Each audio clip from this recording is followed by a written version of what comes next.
बिस्मिल्लाहिर्रहमानिर्रहीम। अस्सलाम वालेकुम दोस्तों, मैं हूं आयशा और मैं आपके लिए आज एक फिर से एक नई थीम के साथ आई हूं।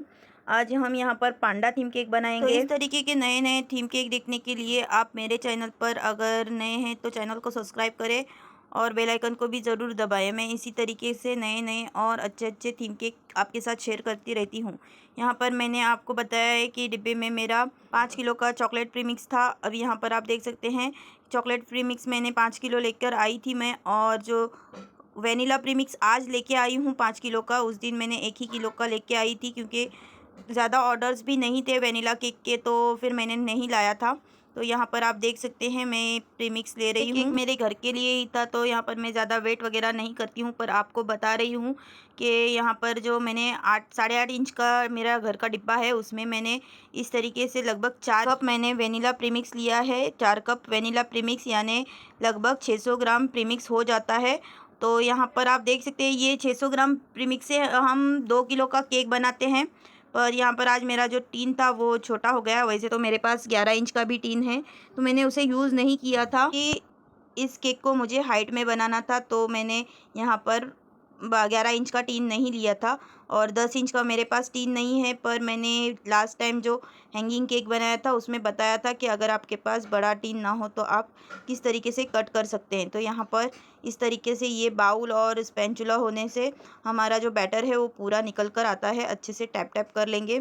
4 कप के लिए लगभग 2 कप पानी का इस्तेमाल करना पड़ता है।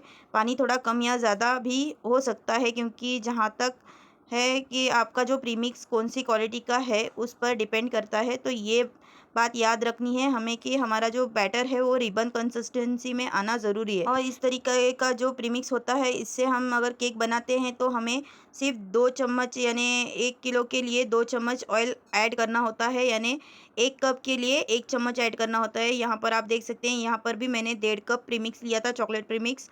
अब मैं आपको बता रही हूँ कि ये मैंने प्रीहीट भी नहीं करा था, फिर भी अपना केक कितना प्यारा बनकर रेडी होगा। ये रात में हमने केक बनाया था। आज हमें गुलाब जामुन केक बनाना था तो उस टाइम में हमने थोड़ी सी रबड़ी भी बना ली है। और ये केक मैंने मेरे भाई के बेटे के बर्थडे पर बनाया था। ये देखिए, जब आपको देखना होता है कि केक पका है या नहीं तो हमें इस तरीके से स्ट्रेट भी चल जाती है, पर आप अगर बड़ा केक हो तो आड़ी स्टिक को ऐड करें, फिर अच्छे से समझ में आता है कि केक पका है या नहीं। यहाँ पर ये जो हमने जंगल थीम केक बनाया था उसके चॉकलेट गार्निशिंग लगाई थी, उसे ही मैं यहाँ पर मेल्ट कर रही हूँ। कुछ चोको चिप्स को भी मैंने ऐड किया है क्योंकि रात के बहुत बच गए थे और मुझे चॉकलेट कट करने सुस्ती आ रही थी। आप यहाँ पर देख सकते हैं मैंने यहाँ पर चॉकलेट में सिर्फ गर्म दूध को ऐड किया है। और ये देखिए हमारा बिना ओवन बिना ओटीजी के भी कितना प्यारा सॉफ्ट केक बनकर रेडी हुआ है। और जो आज मेरा केक है जो हमने ओटीजी में बेक किया है वो भी मैं आपको बताती हूँ। टाइम टू टाइम हम इस तरीके से हम होम बेकर्स साफ़ सफाई का भी ख्याल रखते हैं। ये देखिए आज जो केक है वो थोड़ा सा मेरा नीचे से जल गया है। ये जलता नहीं ना तो हमारा जो केक बनकर रेडी होता था वो पूरा 3 kg का बनता था। तो यहाँ पर आप देख सकते हैं मिल्क मेड को मैं यहाँ पर क्रीम में ऐड कर रही हूँ। आप यहाँ पर वाइट गनाश भी ऐड कर सकते हैं, इससे इस क्रीम का जो टेस्ट है वो रिच हो जाता है। तो अब यहाँ पर आप देखिए ये जो रबड़ी को मैंने बनाया है उसमें भी मैंने इलायची ऐड की है। इस तरीके से जो केक में क्रीम लगेगी उसमें भी मैंने थोड़ी सी रबड़ी ऐड की है। तो यहाँ पर देखिए ये केक हमारा इस तरीके से जल गया था, पर बिल्कुल भी हमारे केक को स्मेल नहीं आई और मैंने किसी को नहीं बताया था कि मेरा केक जल गया है। अगर कोई कहता तो फिर कह देते, पर अगर पहले ही कह देते तो सामने वाला परेशान हो जाता कि अभी कैसा बना है। पर ये आज मैं वीडियो में ही बता रही हूँ क्योंकि एडिटिंग के टाइम पर ही मुझे ये याद भी आया है। ये जलने की बात मैंने किसी से भी डिस्कस नहीं की थी, ये यहाँ तक कि मेरी जो बेटी है उससे भी मैंने डिस्कस नहीं की थी। और ये पहली बात यहाँ पर लग भी नहीं रहा था कि ये जल गया है। तो इस तरीके से कभी कभार हो जाता है। तो अगर ये नहीं होता ना तो ये केक मेरा पूरा 3 kg का बन जाता। यहाँ पर इसको 4 लेयर्स में मैं कट कर देती। तो यहाँ पर आप देखिए ये जो केक है इसे मैंने 3 लेयर में कट कर लिया है। बेक करके फिर आइसिंग करने तक बहुत रात हो गई थी, वरना मैं इसे भी लाइव में कवर भी कर लेती। तो इतना मुझे इस वीडियो को वॉइस ओवर लगाने की भी ज़रूरत नहीं पड़ती। जिस तरीके से मैंने दुबई थीम केक को बनाया है और उसकी कल ही कम्युनिटी पर पोस्ट किया है मैंने उसे। तो यहाँ पर हमने आज केक को सोक करने के लिए पानी इस्तेमाल किया है और पानी में हमने वो जो गुलाब जामुन में चाशनी होती है उसे ऐड किया है। अब यहाँ पर आप देख सकते हैं इस तरीके से मैंने क्रीम में भी गुलाब जामुन को क्रश करके ऐड किया है और जो हमारा लेयर है उस पर भी हमने अच्छे से लगाया है।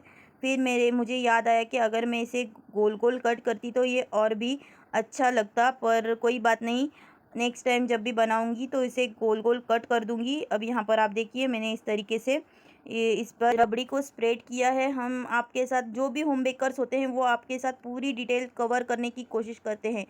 ये जब हमने केक कटिंग किया ना उस टाइम मुझे लगा कि अगर मैं राउंड राउंड कट करती और इसके ऊपर पूरी लेयर लगाती तो ये बहुत अच्छा लगता, लेयर केक में कटिंग होकर नज़र आती। तो नेक्स्ट टाइम मैं जब भी बनाऊंगी तो मैंने सोचा है कि मैं कटिंग करके लगाऊंगी। और आप अगर मेरे वीडियोस को देखकर केक बना रहे हैं तो आप इस बात का ख्याल रखें कि हमें, देखिए यहाँ पर एक गलती हो गई, मैंने इसमें जो ड्राई फ्रूट्स रखे थे उसे ऐड नहीं किया है था, तो फिर से मैंने इसे कट कर उठा लिया है।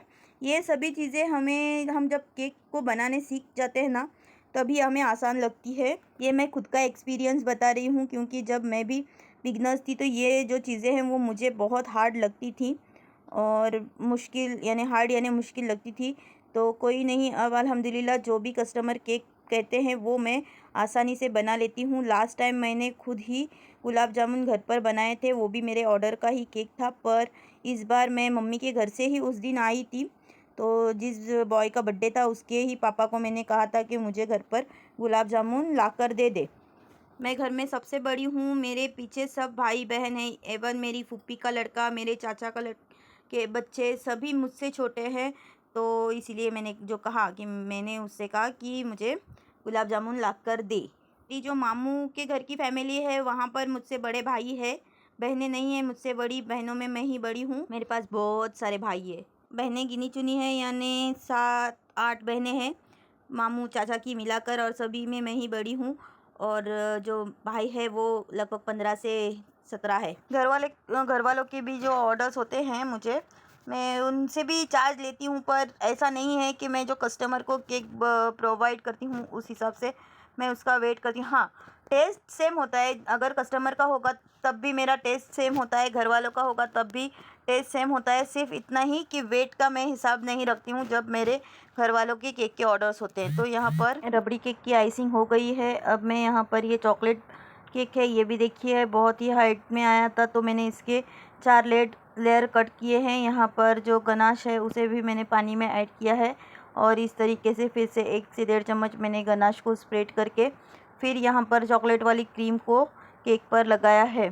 फिर से मैंने यहाँ पर चॉकलेट को पर यानी गनाश को ऐड किया है और ये गनाश सिर्फ मैंने दूध से ही बनाया है। केक को बनाने के लिए मैंने 800 से 850 ग्राम क्रीम का इस्तेमाल किया है। तो ये जो अपलोड करने से एक दिन पहले मैं इसको वॉइस ओवर लगा रही हूँ।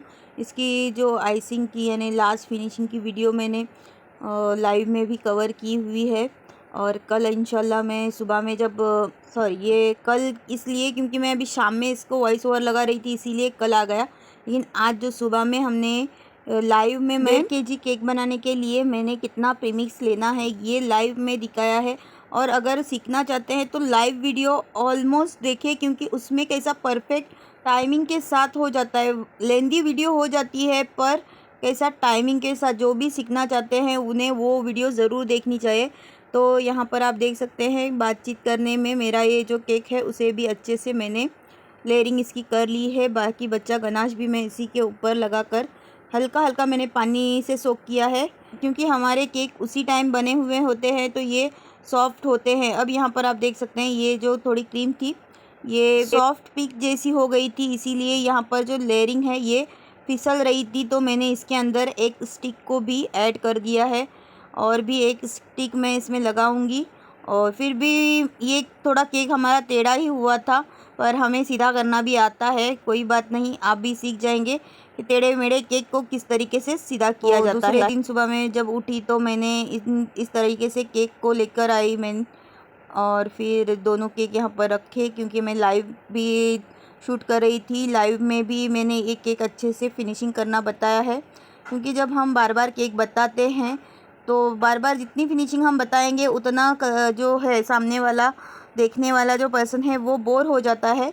तो हम फास्ट वीडियो में कर लेते हैं, तो जब आप देखेंगे तो आपको टाइमिंग भी समझ आएगा कि आज हम जब बना रहे हैं तो हमें कितना टाइम लगता है। जब मैं पहले पहले वीडियो देख रही थी तो मैं डर जाती थी कि कितना फ़ास्ट कर लेते हैं, इतना फ़ास्ट काम करना पड़ता है केक बनाने में। यहाँ पर मेरा केक थोड़ा टेढ़ा हो गया था, तो कोई बात नहीं, स्क्रैपर से इस तरीके से और हाथों की मदद से थोड़ा सा प्रेस करने से हमारे केक को वापस शेप आ जाती है। तो जब मैं ये केक लेके गई, केक का टेस्ट तो सबको पसंद आया, पर जो मेरे फूफा जी है वो कहने लगे कि हम जब केक खाते थे तो सिर्फ केक मिलता था, अभी केक खाते हैं तो सिर्फ क्रीम मिलती है। तो फिर मैंने उन्हें कहा कि ये जो बच्चों के लिए केक बनते हैं उसमें तो थोड़ी ज़्यादा क्रीम लगती ही है, क्योंकि इस तरीके से उन्हें जो हाइट वगैरह केक को देनी होती है तो वो बिना क्रीम के नहीं बनती। फिर भी देखते हैं, मुझे उनके लिए भी एक केक बनाना है कि बहुत ही कम क्रीम में और उन्हें पसंद आए ऐसा। तो मैं जल्द ही उनके लिए केक बनाऊंगी और वो भी आपके साथ शेयर करूंगी। तो मैं कोशिश करूंगी कि इतनी कम क्रीम हो और केक ही केक हो, तो वो तब क्या कहते हैं मुझे ये देखना है।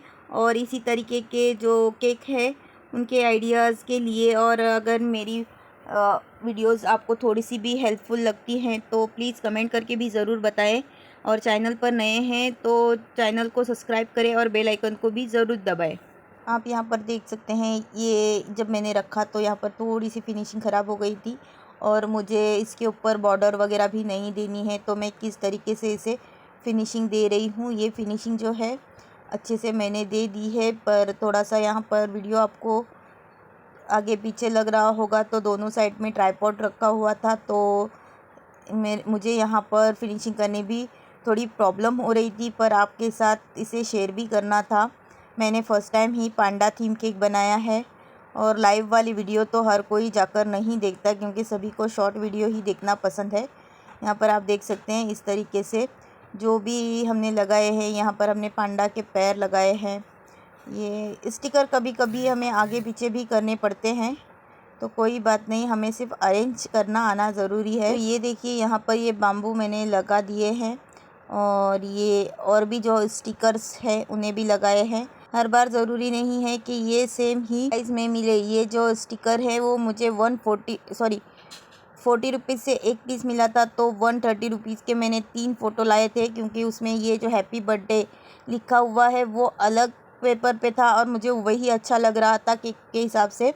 तो ये देखिए, जब भी हमें कस्टमाइज़ केक बनाना हो और कस्टमर पे भी करता है, तो ये सभी चीज़ों को हमें ध्यान में रखना है कि हमें केक कितना अच्छा दे रहे हैं और वो कहाँ जा रहा है। कभी कभी तो पार्टी वेन्यू आजकल हॉल्स वगैरह भी बुक कर लिया करते हैं। आप यहाँ पर देख सकते हैं 2 किलो 500 ग्राम केक बनकर रेडी हो चुका है। Thanks for